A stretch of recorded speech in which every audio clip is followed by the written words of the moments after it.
It's a Friday, and we've got two Kyles and a Dan. Kyle Glaser from MLB.com and Foul Territory TV. And let's start with the big news in baseball. Canada, USA, out of pool play. Is this real life at the World Baseball Classic? It is indeed, and it's going to be a doozy. Team USA, as we know, came into the tournament widely considered the favorite, but we saw Italy upset them a few days ago, all the controversy around Mark DeRosa. Team Canada, very quietly, almost under the radar, has had its best showing already in WBC history. And we're really starting to see Canada in particular become a rising baseball power from an international standpoint. We've seen so many really talented young Canadians make their major league debuts over the last 10 years. You look at the Naylor brothers, you look at Tyler O'Neill, you look at Abraham Torre, you look at Edouard Julien, and on the pitching side, Cal Quantrill, Mike Soroka, Jordan Balazovic. There's a really, really impressive young talent base of Canadians really throughout Major League Baseball. They're all 30 or younger, at Tyler O'Neill, I should add as well. And now we're starting to see them come together and help raise Team Canada to a level they've never reached in the World Baseball Classic. This is going to be a really good matchup tonight. Team USA, of course, is going to be favored, but I wouldn't count Canada out by any means. Yeah, is it reasonable to expect this game to be closer than the line would suggest? Bet Rivers right now has USA minus 1,000, which is probably fair, to be honest with you. But this Canadian team has proved scrappy. Do they have the lineup depth to make this a close 9 inning game?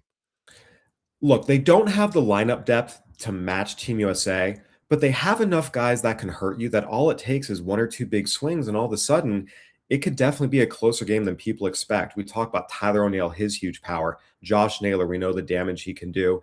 And again, you look at this Canadian lineup 1 to 9, there are threats all the way through. There's no easy outs here, which hasn't always been the case for previous Canadian teams in the WBC.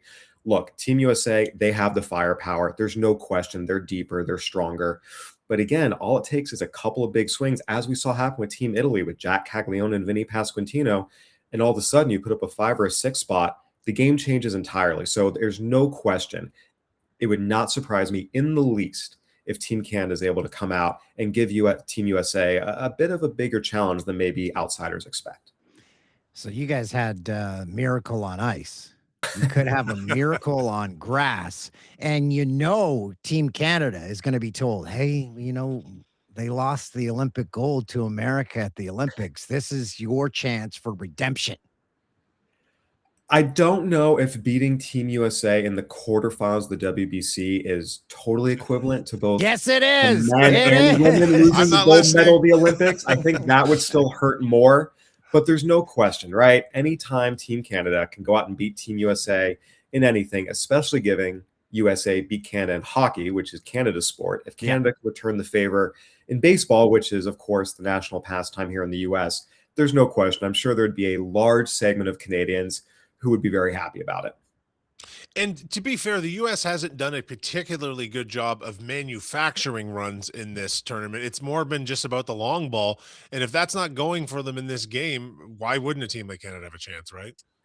There's no question. And again, that's just sort of the way Team USA is constructed, their personnel. It's a lot of mashers. You have Aaron Judge, you have Kyle Schwarber, even the guys who are maybe not your traditional sluggers, your Bobby Witts and Gunnar Hendersons. They're both 30 home run guys. They're not guys who are going to lay down bunts. So there's no question that Team USA, if there is a criticism, is that their offense can get a little one dimensional. At the same time, there are a lot of guys who can hurt you. And just as we saw Team USA fall 8-1 behind Italy the other day, they were able to come back and make it a game very, very quickly and ultimately fell 8-6. So at the end of the day, Team Canada and their pitching staff is going to have a difficult time holding Team USA down for 9 innings, just like any pitching staff would.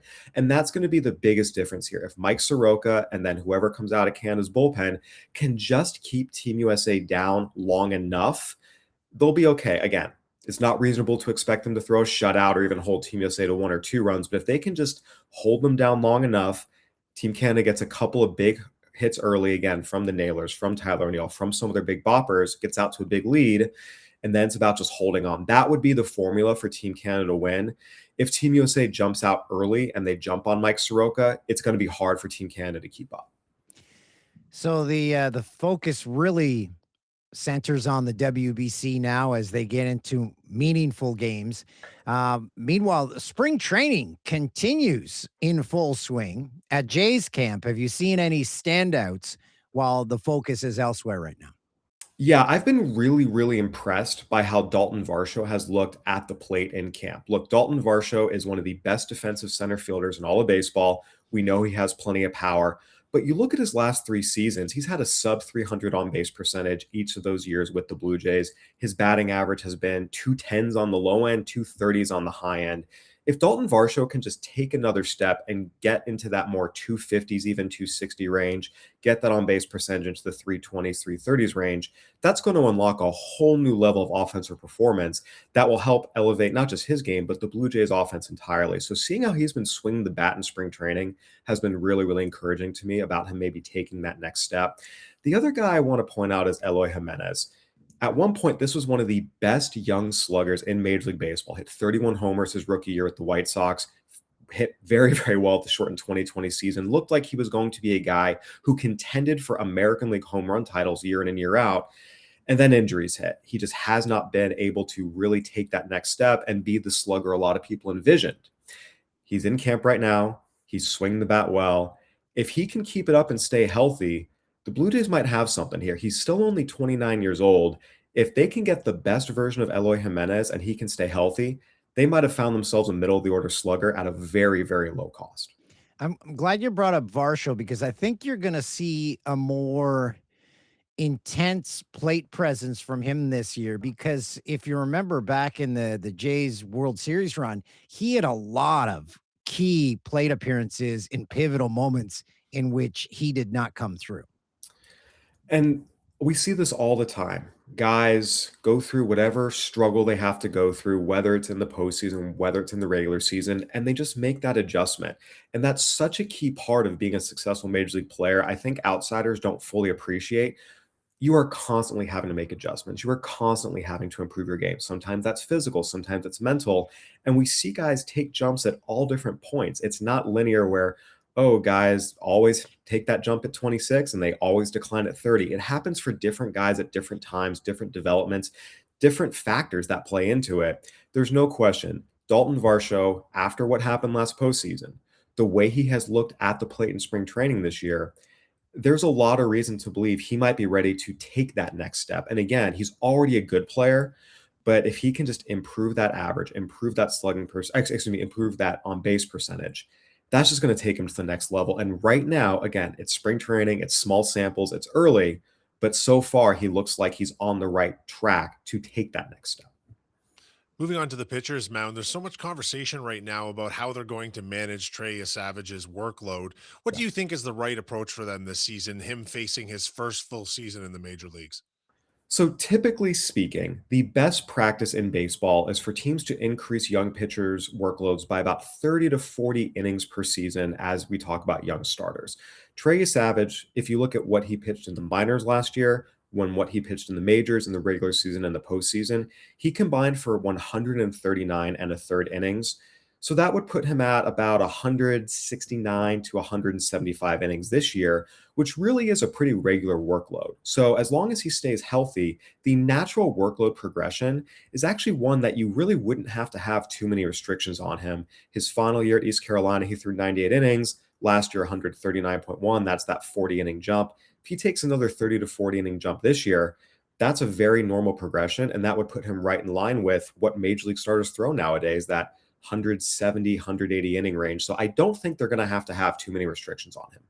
Do you have a Shane Bieber update? Is everything going according to plan?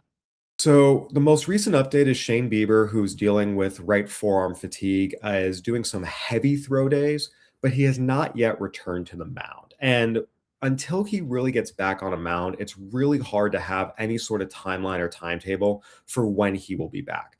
That said, forearm is one of those buzzwords in the injury world that you really, really, really want to be cautious about, whether it's forearm tightness, forearm fatigue, forearm soreness. And with Shane Bieber having this forearm fatigue, coming off of Tommy John surgery, there's no reason to push this. If you're the Blue Jays and you have World Series aspirations, you don't want to push him early and then risk him not being 100% late. You want him to take his time, be as good as he can be when he does come back, even if that's not until middle of the season, so that he is the strongest he can possibly be come October. That's what the Blue Jays need from Shane Bieber. So, as much as, of course, you want him to be healthy, of course, you want him to be on the mound, there's no reason to push this, especially with forearm. You want to be really, really conservative with that. Okay, and moving a little further up the pitcher's arm, but a different pitcher. Jose Barrios' plan to join the WBC was negated by some right elbow inflammation. How serious of a concern is this at this point in the season for the Blue Jays? So this just happened yesterday. He was scratched from his spring training start. His plan to join Puerto Rico in the WBC has been put on hold. Right elbow inflammation, again, you don't want to mess with it. The early word is that it is a different kind of inflammation than what bothered him last year, according to John Schneider. It's not structural, it's not affecting a ligament. So they're going to do some more testing, but the early returns are this could just be a minor flare up, nothing that's going to be significant. Look, Jose Barrios has been one of the most durable starters in Major League Baseball. He's made at least 30 starts each of the last 5 seasons. And again, if you're the Blue Jays, your goal is to win a World Series. And in order to do that, you want Jose Barrios to be at his best in September, in October. If that means you give him a little more rest early and maybe delay his start of the season just to make sure he's 100%, that's totally fine. So again, they'll do some testing, see where he's at. But I wouldn't panic if the Blue Jays decide to play this really, really slowly. And maybe he misses the first week or two of the season. Because again, you want him at his best in October. You don't want to push him in April and then potentially have a situation where he runs out of gas. And they have enough arms to fill that Yeah. hole. Take out the odds in the sports book. What do you think, Kyle, the odds of Vladdy in your mind of winning the MVP are? 5, 10, 15, 20%. What are you thinking of Vladdy winning AL MVP? I'm glad you asked that because I think Vlad Guerrero Jr. is going to have an MVP caliber season. He had a good year Okay. He had a good year last year, not his best year, but it was still a good year. But then what he did in the postseason and how he looks in the WBC so far, he looks like we are going to see MVP level Vladdy.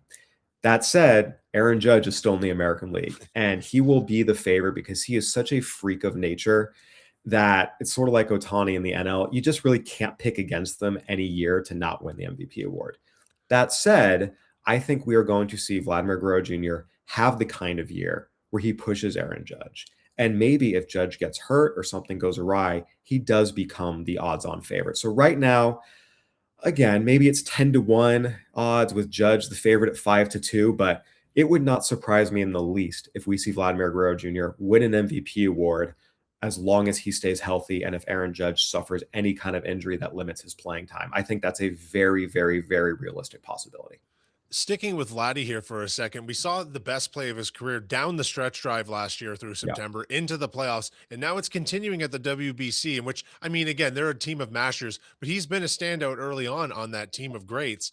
Is it fair to say that he actually performs better under some sort of pressure? Because he played on Jays teams that weren't a serious threat till halfway through last year, and then all of a sudden, the Vladimir Guerrero they signed for all that money came to play.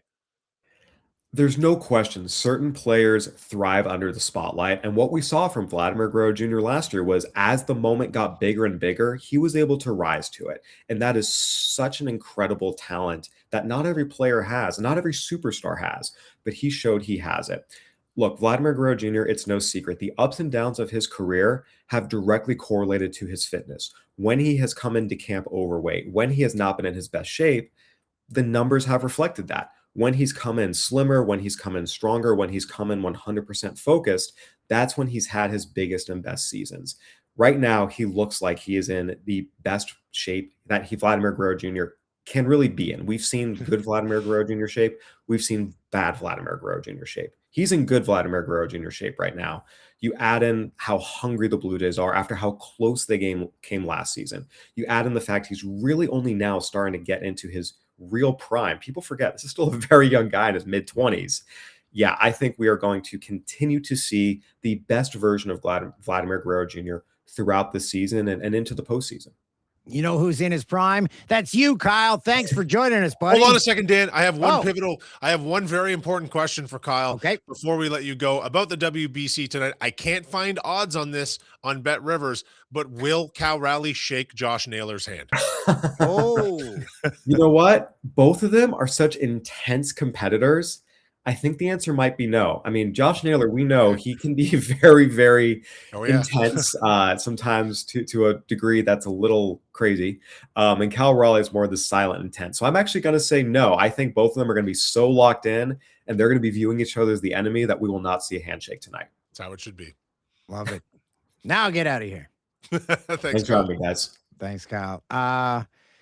The other Kyle remains with me, the only Dan, as we discuss major injury news out of Leafland, Kyle. There's not really a whole lot to say about it at this point, but Auston Matthews took a very horrifying knee-on-knee collision last night, and he left the game, and we don't have an injury update yet, but geez, it's such a we hope he's okay. Obviously, so much of the Leafs' future depends on what comes of that. With maybe he got lucky. It didn't look good, but man, and then they go out and win their first game since sometime in early February or late January. It's not much to say about it yet with an injury report, Dan, but it's just another nail in the coffin of this Leaf season, isn't it?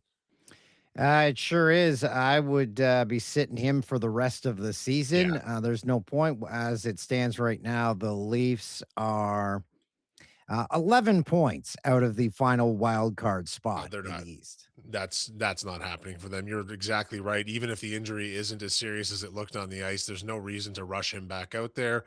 Nothing can be gained from that. His season should be shut down as of now.